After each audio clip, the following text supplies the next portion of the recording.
My days of breaking into places and stealing stuff are over.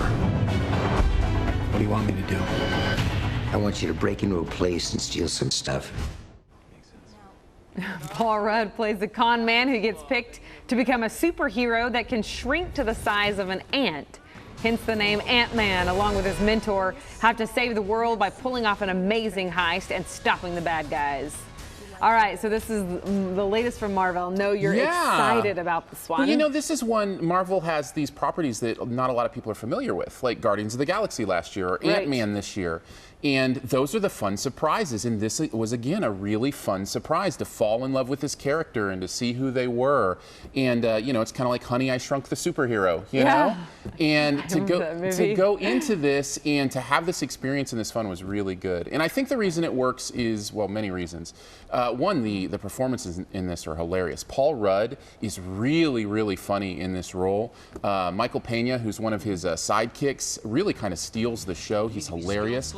So all the performances work well, and the humor is there. This is one of the funniest Marvel movies yet. Probably the funniest. It is almost a straight comedy. Okay, well, I was going to ask, is it intended to be a comedy or action or I think it is intended to be a comedy. The original director, his name is Edgar Wright, and he's known for comedies. Now, he was taken off the project, and they replaced him with somebody else who ended up directing it. But you can feel his fingerprints all over it. There's a real quirky sense of humor to it that I think really serves the movie really well. Plus, the effects in this, the shrinking and the, you know, getting larger, all that stuff is really fresh because we haven't seen something like that on the screen in a long time. You know, when's the last shrinking movie, you know, you really thought of and saw? It's been a while. So these special effects are really cool and really fun, and you just feel like you're having a great time at this movie. It's a lot of fun. All ages? You know, interestingly enough, for a Marvel movie, it felt a little edgier. It felt like maybe there was a little more language than they usually do, that kind of stuff. But for a PG-13 movie, right down the middle of the road. So, you know, I'd say it's a typical PG-13 film as far as that's concerned, so you can kind of gauge your kids on that. Okay, getting a wrap on this one. So best, worst, and final grade? Yeah, best thing, the sense of humor, big laughs. Worst thing, I said the tiny plot issues, which we didn't talk about. It telegraphs a lot of what's going on in this, and I guess that's just kind of a modern movie does that a little bit, but it was a little annoying, but not enough to bring it down any lower than an A-. Very good. Yep. All right, movie number 2, Trainwreck. Amy Schumer plays a career woman who has a hard time with commitment, but that all changes when she meets a doctor and they hit it off.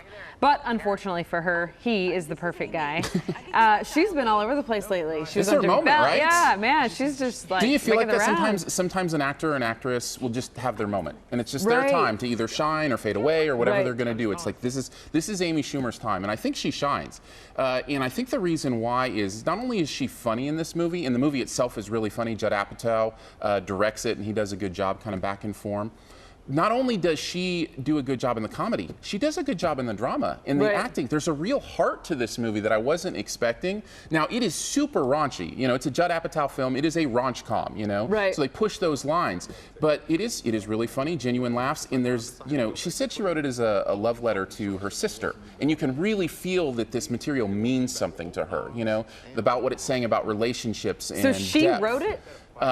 She was part of the process. Yeah. Okay. So it's really interesting to kind of feel that depth in it when you're expecting it to be surface, which is even cooler considering that's what the movie's about. The movie is about breaking through the surface and finding depth and commitment and what that means in your life, not only in romantic relationships, but in familial relationships as well, which is really interesting. All right, getting the wrap on this one, best, worst, and final grade. Heartfelt humor, I said, was the best thing. So not only was it funny, it was heartfelt. Worst thing, cameo overload. There's so many little cameos that are in this just for a second, and they distracted me from the movie rather than help me enjoy it a little bit more. Overall, still a pretty decent movie. I said a B-. B-. Yep. Decent one to see. I might move that up to a B. I'm going to change that to a B right here in the moment. We can do it. We can do it. All right, your movie friend Aaron Dicer. More from him at KY3.com. He sees every single movie and reviews them on our website. As soon as I'm out of the movie, I also Periscope my reviews right after the movie, and that's fun because you can interact. You can ask me questions and that kind of stuff. So we will do that. Cool. Thanks, Mr. Dicer.